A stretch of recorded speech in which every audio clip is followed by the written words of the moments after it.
tengo del otro lado de la línea al maestro Julio Arredondo. Él integra el GRE, Grupo de Reflexión sobre Educación. Recién repasaba a algunos integrantes de este colectivo. Arredondo, buenas tardes, bienvenido. Buenas tardes, muchas gracias, Alberto. No, con... Un gusto estar compartiendo este espacio con ustedes. El gusto es compartido. ¿Están preocupados ustedes por algunos arrebatos a la educación? ¿Están preocupados como colectivo en lo que tiene que ver con la luz? Y queríamos esta tarde que con tiempo pudieran explicar qué es lo que les preocupa y por qué creen que debe derogarse alguna articulación de la luz. Sí, el grupo de reflexión sobre educación es un grupo que viene trabajando ya hace 10 años, más de 10 años, desde 2010, sobre temas de educación en general y tratando en profundidad los temas en general de la educación y a veces también pronunciándose sobre hechos particulares que históricamente se van desarrollando.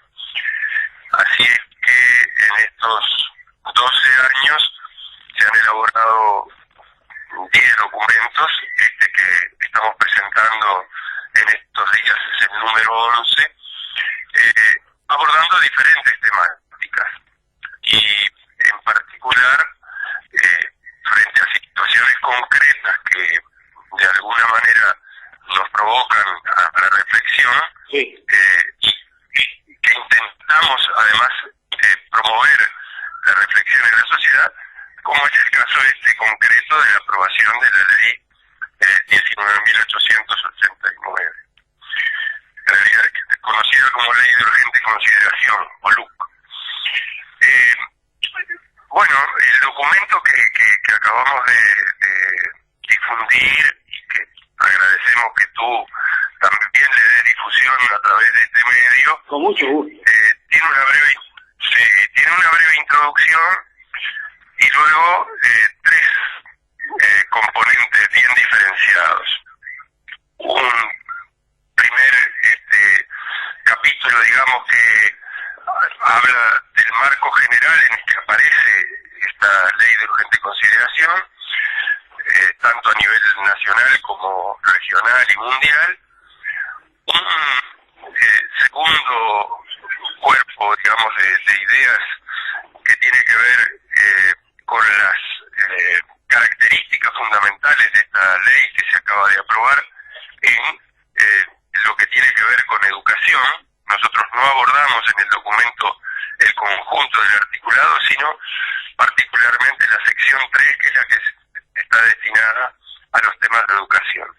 Y por último, un epílogo que pretende ser la proyección de lo que nosotros entendemos debe desarrollarse para lograr que la educación alcance los niveles y la calidad que entendemos necesaria. O sea que son tres partes del documento, además de su introducción, que está disponible en una página web a la que los oyentes pueden acceder. Con cualquier buscador ponen GRE Educación y allí les va a aparecer una plataforma, la plataforma Mix, en la cual van a encontrar todos los documentos, los 11 documentos y un libro que de alguna manera recoge la síntesis de lo planteado. Hecha esta introducción y diciendo que en este día queremos saludar a todos los docentes jubilados, porque es el día del docente jubilado, y también decir que este artículo, este documento que acabamos de sacar, se lo hemos dedicado a nuestro compañero Fernando Lema, desaparecido recientemente. Ah, mirá qué bien, qué gesto es, subrayarlo si me permitís. Te sigo escuchando con mucha atención, pero me parece muy bien en mayo, mes de la memoria, este gesto. Bueno, ¿cuáles son los aspectos más cuestionables de esta ley y que nos llevaron justamente a tratar de elaborar un documento que fuera lo más claro posible en cuanto a la presentación de las temáticas más complejas que trajo aparejada la aprobación de esta ley. En primer lugar, un aspecto muy importante es que pasa a tener una injerencia determinante el Ministerio de Educación y Cultura en la definición de las políticas de educación en el país. Y esto que puede parecer algo que llame la atención, porque alguien desprevenido dice, bueno, pero si es el Ministerio de Educación, lógicamente tiene que tener injerencia en los temas de educación. Sin embargo, nuestro país tiene una historia muy particular en este sentido. Desde Varela, y después de él, Vázquez Acevedo, Figari, Arturo Ardavin, todos ellos argumentaron sobre la necesidad de la autonomía de la educación. La educación no puede estar sometida a los cambios de gobierno y sometida a las tensiones de los gobiernos de turno, sino que debe tener una proyección más a largo plazo, que por lo tanto debe ser autónoma respecto a los organismos políticos, digamos, del país. Esto está consagrado en la Constitución de la República, en el artículo 220, que establece que la educación en el país puede estar dirigida por uno o más entes autónomos. Sabiamente, el constitucional, el elaborador de la Constitución, previó la posibilidad de que varios entes autónomos conduzcan la educación. En nuestro país, durante mucho tiempo, se fue desarrollando este proceso de autonomía que hizo que, bueno, que la Universidad de la República sea un ente autónomo, que los entes de la educación tuvieran sus consejos independientes, hasta que en el año 72 surge la ley Sanguinetti, la ley 14.101, aquella contra la que los educadores hicimos una larga huelga, que centralizó en lo que en ese momento se llamó el CONAE, un órgano central que de alguna manera eliminó la autonomía de los otros entes autónomos. Esto ahora se retomó en la ley de emergencia, y hoy, con la creación de las direcciones generales de educación primaria, secundaria y de técnico profesional, se eliminan incluso los desconcentrados y se genera un mecanismo mucho más rígido y piramidal de dependencia de los distintos subsectores de la educación del Consejo Directivo Central de la ANEP. Esto trae aparejados una serie de dificultades, una sobrecarga de ese órgano central, pero además la eliminación de la participación de distintas visiones en la conducción de los distintos subsistemas. En el caso de primaria hay una larga historia de una conformación colegiada, colectiva, de varios consejeros que de alguna manera enriquecían las distintas visiones, incluso dando participación en su integración a esas diferentes visiones que puede haber en el país. En fin, este es uno de los aspectos más cuestionables de la ley y que de alguna manera está generando esta resistencia que mucha gente ha manifestado respecto a su aprobación. Por otro lado, en varios artículos de la ley se da una injerencia dominante a las instituciones de educación privada, poniéndolas prácticamente digamos, en condiciones de conducir la educación pública. La historia de la educación pública uruguaya es una historia muy valiosa, muy importante. Y esta injerencia de las instituciones privadas de alguna manera habilita algo que ya hace tiempo venimos tienen los gremios y venimos distintos colectivos señalando en lo que tiene que ver con la mercantilización de la educación. La educación no puede ser una mercancía, está al alcance de quien la puede pagar.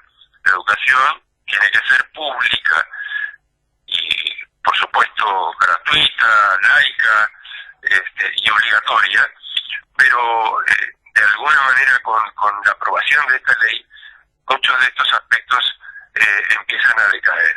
Por ejemplo, el de la obligatoriedad. La ley anterior y la tradición de nuestro país es que los padres o responsables de los niños y jóvenes tenían la obligación de inscribirlos en un centro de estudios. Bueno, esto se cambia ahora en la ley y basta con que garanticen el derecho a la educación esos responsables, sin establecer la obligatoriedad de la asistencia a un centro de estudios.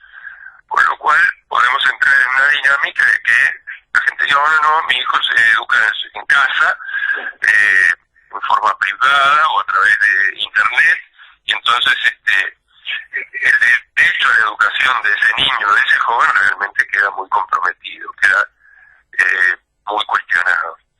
En fin, son muchos los aspectos y deberíamos detenernos en cada uno de ellos. Pero uno que resulta relevante es el de la formación docente.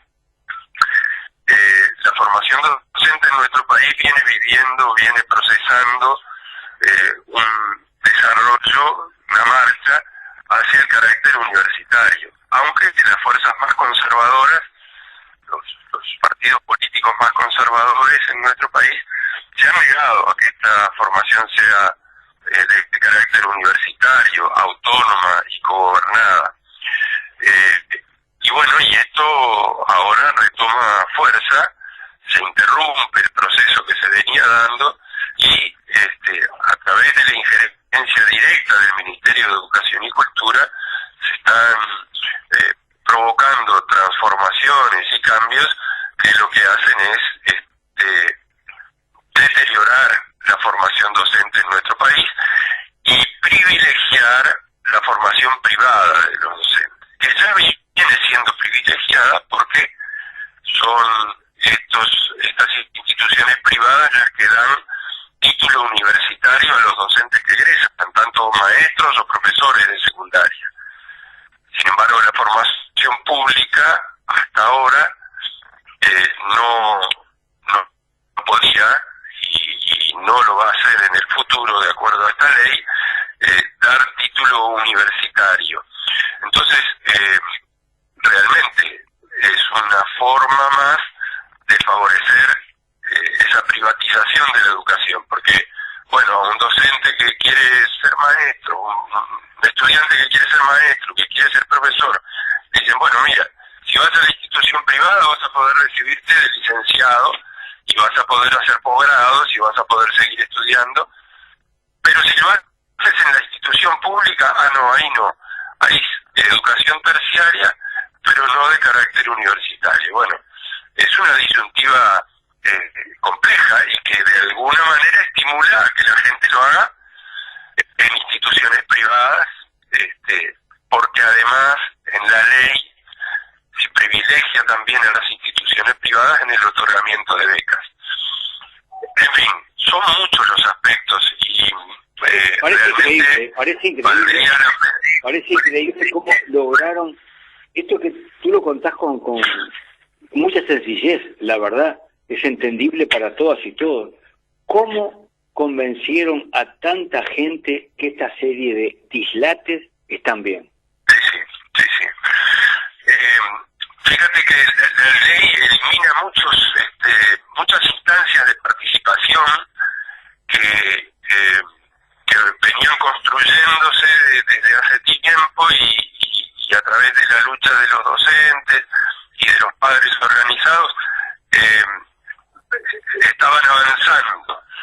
Pensemos, por ejemplo, en los congresos Nacionales de Educación, que no sin trabajo se lograron introducir en la ley anterior, a raíz de esa disposición de la existencia de los congresos de educación. Se celebró el Congreso Julio Castro, el Congreso Reina Reyes, en fin. ¿Y qué eran esas instancias? Eran instancias donde el pueblo, la población, participaba.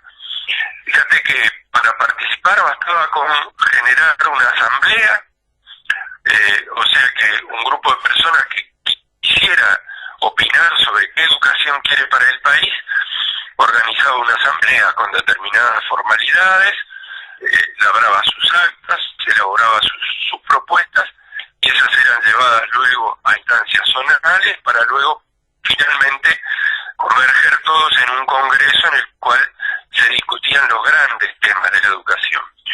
Bueno, eso se elimina, prácticamente se elimina, porque lo que se establece es que por cada periodo de gobierno se podrá convocar como máximo una vez el Congreso.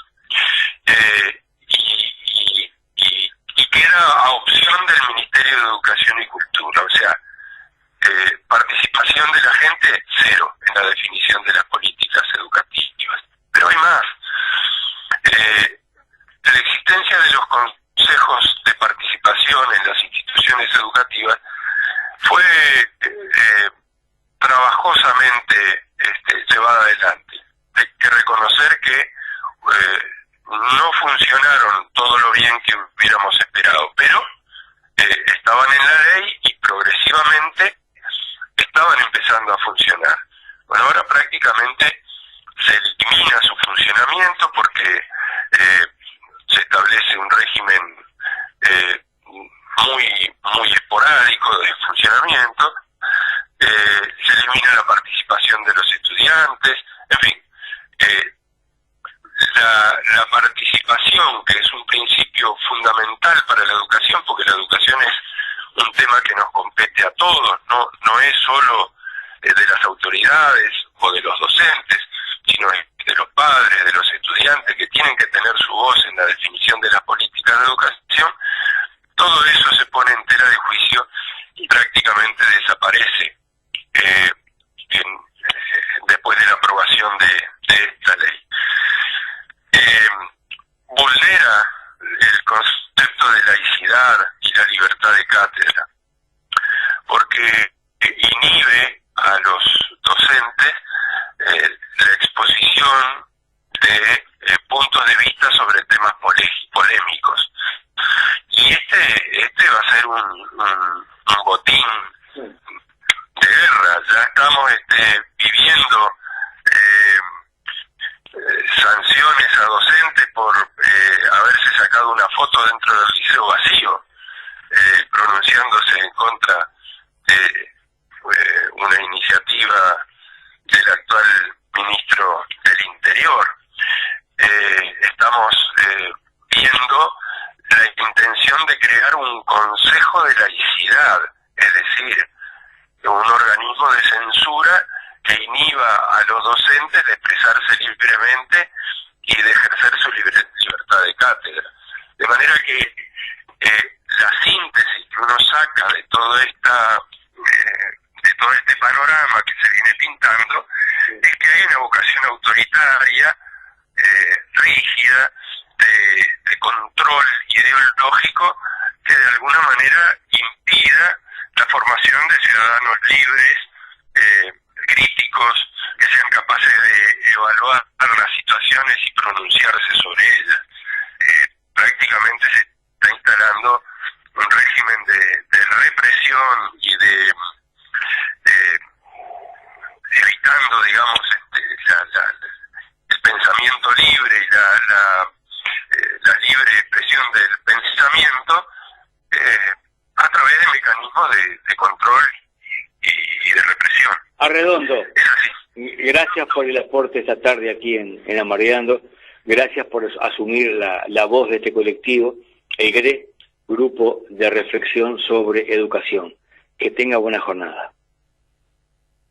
Bueno, muchas gracias y reiterar el sitio web por donde favor. pueden encontrar este documento. En cualquier buscador ponen CRE Educación y les va a aparecer una plataforma en la cual están los 11 documentos y el libro que el Grupo de Reflexión sobre Educación han elaborado desde 2010 hasta la fecha. En el cierre le pido, dígame un titular de ese integrante honorario que tienen, que tanto queremos tantos y tantos. Don Miguel Soler Roca, sí, un valioso integrante de nuestro grupo, gestor desde el comienzo del mismo, inspirador en todo momento de nuestro trabajo y bueno, que a sus 99 años sigue aportando a la educación nacional porque hace un tiempito terminó un libro y está en la elaboración de otro, así que realmente una persona a la que admiramos, queremos y nos honra con su participación en el grupo. Esa es nuestra gente, qué honor. Que tenga buena tarde. Gracias igualmente.